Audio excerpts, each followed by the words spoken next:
Debt is often treated as a simple moral category. Some people hear the word debt and immediately think it is bad. Other people hear mortgage, student loan, business financing, or investment leverage and assume it must be a smart financial tool. Both reactions are too rough. Debt is not a personality trait. It is a claim on future cash flow. You use someone else's money today, and your future income, assets, or time must pay it back later. The real question is not whether debt exists. The better question is what the debt is doing to your future choices. Is it buying durable capacity under manageable terms, or is it turning today's pressure, status, or emotion into tomorrow's fixed payment? The first test is cash flow pressure. The most immediate danger of debt is not the total balance on a statement. It is the amount of monthly income that has already been promised away before life begins. A loan can have a reasonable headline rate and still be dangerous if the payment leaves no room for rent, food, insurance, savings, emergency reserves, annual costs, or investing. Many people ask, how much can I borrow? Before they ask, what will my household still be able to do after the payment is made? If a loan stops you from rebuilding an emergency fund, handling a job interruption, or absorbing higher prices, it is already acting like cash flow debt, even if the purpose sounds respectable. The second test is interest cost and total cost. Low interest does not automatically make debt good, and high interest is not just an annoying detail. Credit card revolving balances, short-term personal loans, deferred payment plans, origination fees, late fees, and teaser rates can make a small purchase create a long drag. You should not only look at the monthly payment, look at the total repayment, effective annual rate, fees, reset risk, and what happens after the promotional period ends. If the cost of the debt is higher than a realistic return you can earn safely, and if the payment weakens your safety buffer, it is usually not a growth tool. It is a leak in the cash flow system. The third test is maturity matching. A short-lived purchase should not create a long-lived debt burden. A long-term asset should not be financed in a way that creates intense short-term pressure. Maturity mismatch is one reason debt feels manageable at the beginning and painful later. A vacation, phone, furniture set, or lifestyle gap may be gone quickly, but the payments can remain for years. That means a short emotion became a long obligation. On the other side, a home, education, or business asset may have a long benefit period, but the repayment schedule still has to match income stability and realistic risk. Good debt timing lets the repayment period roughly match the useful life of what was financed. Bad timing lets yesterday's consumption keep eating tomorrow's cash flow. The fourth test is use and recovery logic. Growth debt is not defined by a nice label. It is defined by whether the borrowed money has a reasonable path to create future earning power, reduce necessary costs, acquire a usable asset, or increase productive capacity. A student loan can be growth debt, or it can be an expensive credential with weak career value.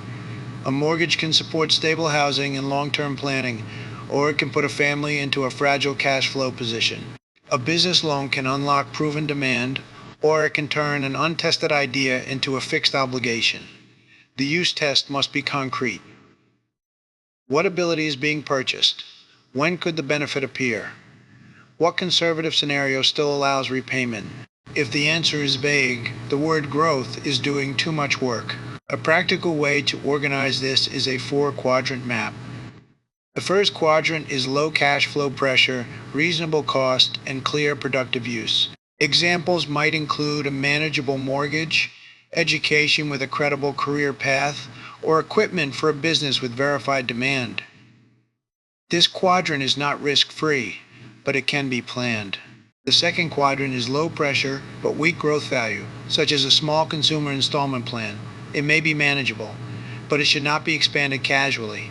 The third quadrant is high pressure with an asset attached, such as an oversized mortgage or aggressive investment leverage. There may be an asset, but the household has little room for error. The fourth quadrant is high pressure, high cost, and consumption driven, such as credit card balances used to cover ordinary living gaps. That is usually the first area to stop expanding and repair.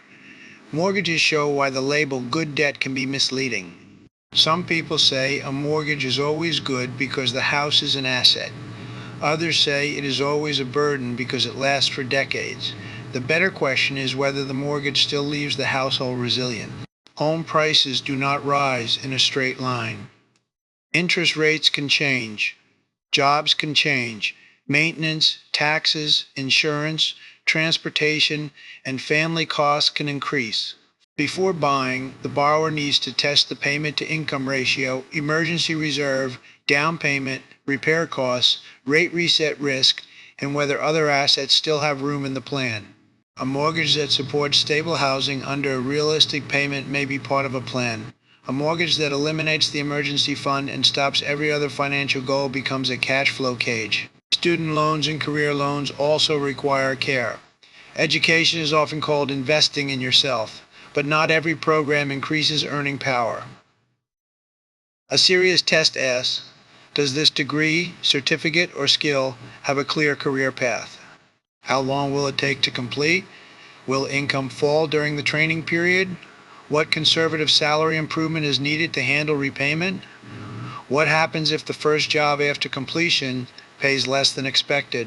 Growth debt should be tied to a hypothesis that can be checked. Amount borrowed, time spent, possible roles, conservative income gained, repayment period, and fallback plan should all be visible. If the loan only delays facing a weak career plan, it may not be growth debt at all. Credit card balances and high-interest personal loans are usually cash flow alarms. They often come from a repeated gap between ordinary spending, irregular bills, and income. When a credit card covers the end of the month, this month's shortfall has been moved into the future with interest attached. The repair plan should not be only, I will try harder. A better sequence is to stop new high-interest borrowing, list every balance, rate, minimum payment, and fee. Keep a small emergency buffer so one surprise does not restart the cycle. And then concentrate extra cash flow on the most expensive or most dangerous debts. A hoped-for investment return is rarely a better use of cash than removing a certain high-interest cost. Investment leverage deserves special caution. Borrowing to invest is easy to justify when the chart is rising, but leverage does not only magnify return, it magnifies timing pressure. Asset prices can wait. Debt payments cannot. If markets fall, income weakens, and interest costs rise at the same time, leverage may force selling exactly when the investor wanted to hold. Before using investment debt, a person should stress test at least 3 scenarios. What happens if the asset falls 20%? What happens if rates rise? And what happens if income stops for 3 to 6 months? If the answer depends on everything going well, the strategy is not robust. It is hope written into a loan contract. Business debt can be useful, but only when validation exists. Borrowing to buy equipment that fills confirmed orders is different from borrowing heavily for an idea that has not been tested. A business loan needs a recovery model. What is being purchased? How much additional gross profit could it create? How long is the payback period? What happens if sales are half of the forecast? Can personal living expenses remain separate from business cash flow? Many small businesses fail not because debt is evil, but because personal and business cash flow risks become one tangled system. Growth debt in business is not approved by the word entrepreneur. It is approved by verified demand and repayment logic. Debt also changes asset allocation. A household may look wealthy because it owns a home, a car, and investments, while most of its monthly cash flow is locked into obligations. The balance sheet can look large while freedom is small. Asset allocation is not only about what you own, it is also about what you are forced to pay. A heavy mortgage can prevent retirement investing. High-interest debt can convert every month into interest repair. Leveraged investing can tie household stability to market volatility. Poor debt quality makes the asset side look bigger while the decision space becomes smaller. That is why debt must be reviewed together with savings, emergency reserves, and investment goals. Repayment strategies should also be chosen honestly. The debt snowball method pays smaller balances first to build momentum. The debt avalanche method pays higher interest balances first to reduce total cost. The better method depends on behavior and cash flow stability. If a person gives up easily, closing a small balance may create useful confidence. If a person can execute consistently, prioritizing the highest rate usually saves more money. But both methods need a minimum emergency buffer. Without even a small reserve, one repair bill or medical cost can push the borrower back into high-interest debt.